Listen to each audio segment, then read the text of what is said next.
everyone, welcome back to my graphic design and art and life channel. If you are not subscribed, please subscribe.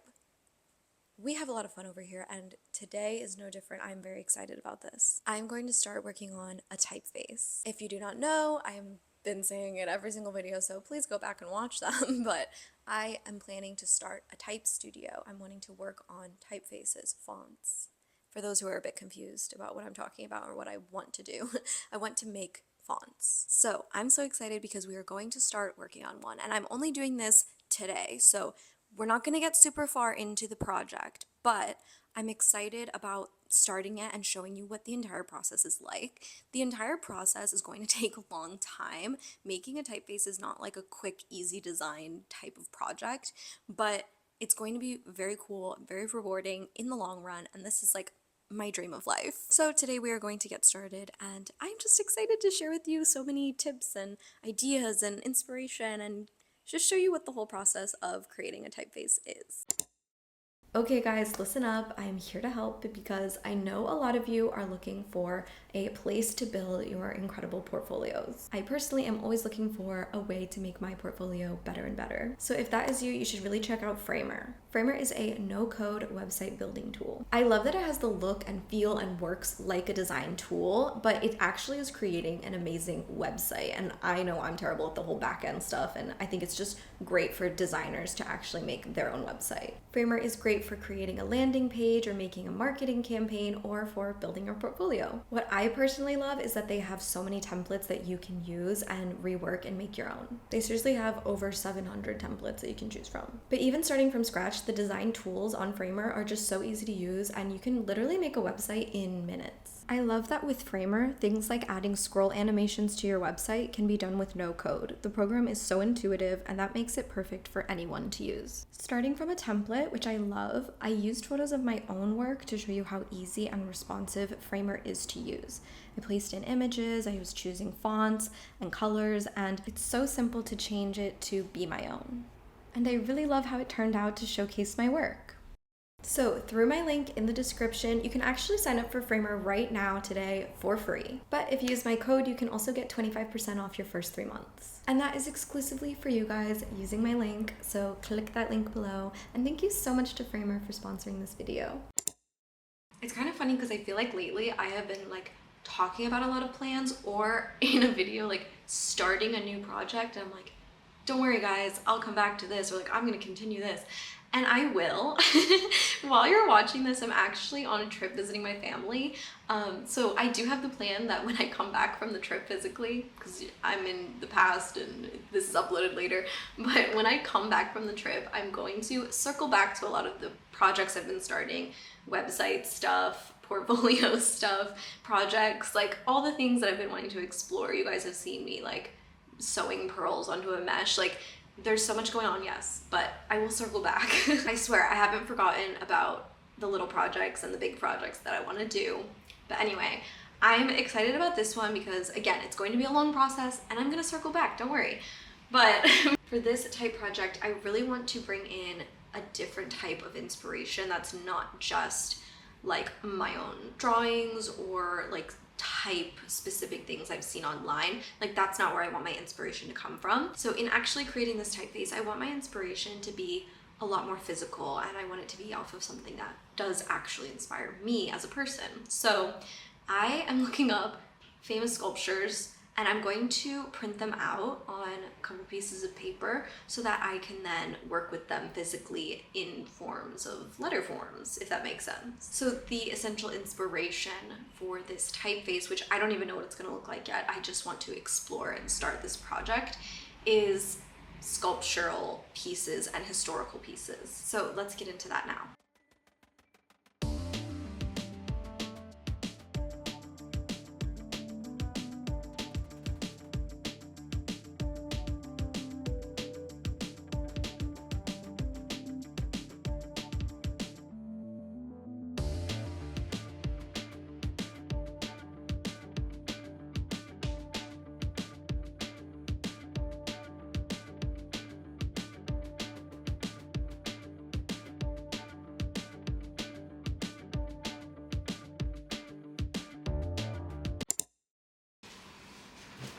Okay, so with our inspiration sheets here, I actually ended up printing different sculptures from lots of different eras of time.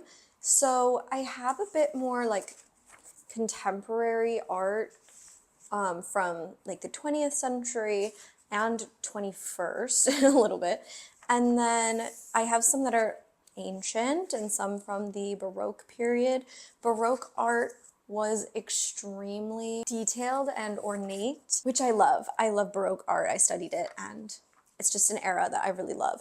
So I also have some mix, ancient, modern, contemporary, all different times. And for a second, I got a little nervous about that aspect of it. Like, I want to be inspired by these sculptures, but I don't want my letter forms within one typeface to feel like they're clashing and that they're from different times. I'm not really trying to evoke the time period. I'm just trying to work out shapes and inspiration. And I actually think that once I printed these all out, they do really go together, and I'm really liking how visually I can kind of explore this. Very excited. Okay, so here we have our supplies as well. So I have some graph paper that I think I will begin sketching on, but I also have tracing paper, and tracing paper is just a transparent sheet. It's very thin. I don't have too much of it, so we can't really dive too deep into every letter, I think, because it does require a lot. And tracing paper is really, really important. This is an old project I did when I did create a typeface in my advanced typography class. So I want to show you this project. This is why tracing paper is so important. This is a typeface that I made. So as you can see, each sheet, it was just very easy to, once I drew a letter form, to then draw over it with a transparent sheet like this so that you could see what you're working with, like letter by letter. And then you can kind of tweak things as you go, change it up, trace over it, and say, okay, what about this letter was not the right thing? Like, what can I change for the next variation? It's just the best way to ideate and create a typeface. It was just a very long but very fun, rewarding process, and that's why I love type creation so much. I don't want to show you like quick, easy ways to do something. I want to show you like the whole process from start to finish, and I wanted to share with you this because I also needed to kind of refresh and look at my old work and say, okay, how did I actually create that? Because sometimes I look back at some of my work and I'm like, wow, okay, in a school environment, I had so much support, such a support system, and I created great work, but I feel that now it is hard to motivate myself. I'm sure it's hard for you guys too. Like, I get messages from you guys too about like feeling far behind people, or, you know, being in school and being stressed about the future. Like, but design is not a linear path. Like, there is such a big world out there in design, and there's so many different things you can do. I'm just now getting into this, and I took it back in school. And at that time, I also felt so not confident in my design skills. I had come back from a semester away where I wasn't working at all in design stuff, and I remember being in class every week, like panicked, sitting next to my best friend being like, hey, how do you do this again? Can you show me how you just did that? Like, can you show me that keyboard shortcut? Like, feeling so stressed about my design abilities, and I was not confident at all in my design skills while making this type project. I wasn't. And it's just nice to remind myself, like, no, I was working so hard, and I got to where I am now because of who I am and how much I worked and was self-motivated after school. I mean, I had the great support system at school, but now it's like, it's all me. And yeah, I feel really proud of myself when I look at my old projects as well, just to see how far I've come. Maybe that was a bit ranty, but I feel ranty today. Okay, so here's how I got started. I started with just tracing over the big main shapes that I could see immediately, the things that stood out to me and what felt like letter forms.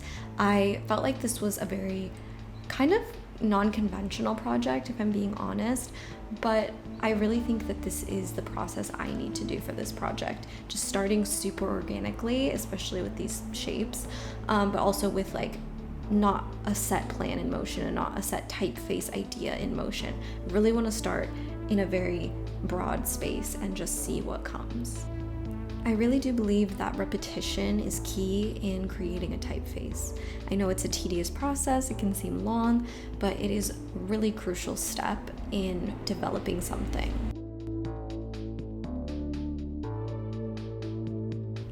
hope you all enjoy the working in my studio vibe with me. I really enjoy it, and I hope that it can highlight a bit of how I work, and maybe that can inspire you in your working process. And just know that not everything is going to be perfect in this stage. Not everything is going to be aesthetically pleasing and beautiful. I'm finding the weirdest places to find shapes. I'm figuring out letter forms as I go, and I think this is such an important step. It's so important to treat your work like this and not be too precious about it.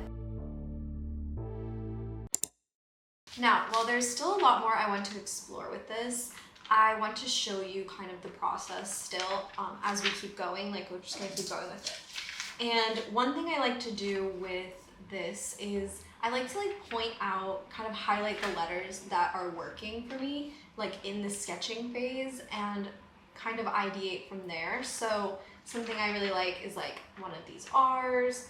I'm liking some of these more curvy organic shapes that I've found through this sculpture by Eva Hess. What an amazing sculptor. I love her work.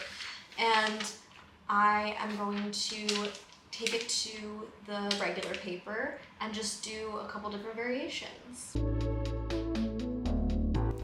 Like I said, you can also do this on tracing paper just so you can easily trace over each one in renditions. But for right now, I wanted to see how it looked on regular paper. I felt that it was a bit smoother with how I was drawing, but you can do whatever you want. There's really no wrong way to do it. So I'm just showing you lots of different methods throughout the process of type development.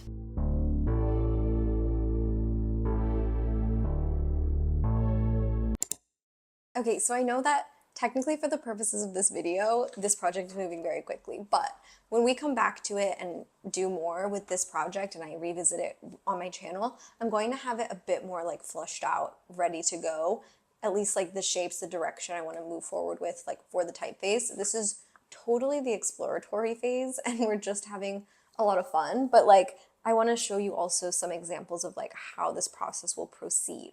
But when we come back, it might feel like we're in the same spot. Don't get discouraged, we're having fun. But I want to show you how I can change this by bringing one of them into Illustrator, just for like how things are going to move forward in the future and like what I'm excited about. So I'm going to bring in one of these, and when you bring something into Illustrator, right now I'm sketching with marker. I can move to pen and have like different weights, kind of like exploring that a bit more. But right now with this marker, it all is very much one weight. It is just the pressure of drawing it out. And I think in Illustrator, it can get a bit more exciting. And I want to show you that like process so that like we can get excited about the next phase. So let me just show you exactly how I do it. I'm just going to take a picture of one of these, bring it into Illustrator, and then I'm going to show you like the variations we can make.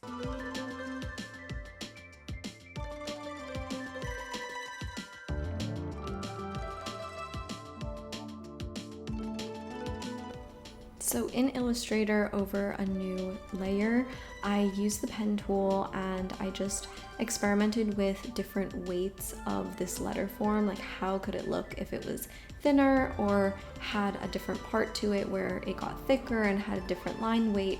I also ended up adding a serif to the bottom, and it's super easy to make these shapes on Illustrator, and so that the digital part is really the fun part after sketching. I mean, at least for me, I'm not much of a sketcher, as you guys know, but this, of course, is so important to do. So here's just how I do it as an example, and I think it looks really cool.